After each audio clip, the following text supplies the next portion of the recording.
Alors, un cheveu, de quoi ça parle? De cheveux, bien entendu. Dans un cheveu, on suit Mathéo. Mathéo est un lycéen en terminale, il va bientôt passer son bac et il est atteint d'une maladie très particulière, l'alopécie androgénétique. En d'autres termes, la calvitie précoce. Il a perdu une bonne partie de ses cheveux quand il était en seconde, depuis il a une tonsure et il ressemble à Michel Blanc, la moustache en moins. Sa vie au lycée est très compliquée. Il est très seul, d'une part, parce que ses amis lui ont tourné le dos suite à cette histoire de calvitie précoce, et aussi à cause d'un quiproquo, car Mathéo n'est pas très doué pour communiquer. Et en plus, il est la proie préférée d'un harceleur, ce qui fait une raison supplémentaire de le fuir comme la peste, et de le laisser tout seul.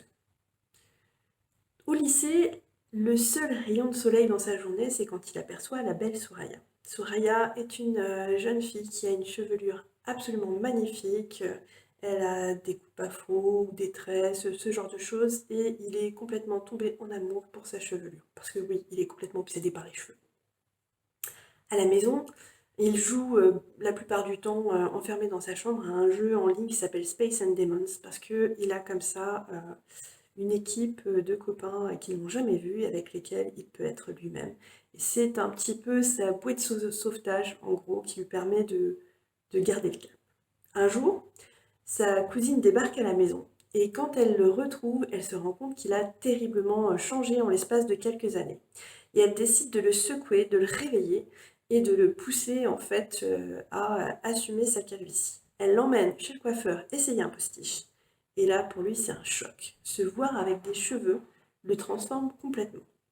Mais il ne souhaite pas mettre son postiche pour aller au lycée parce qu'il a très peur de la réaction de son harceleur.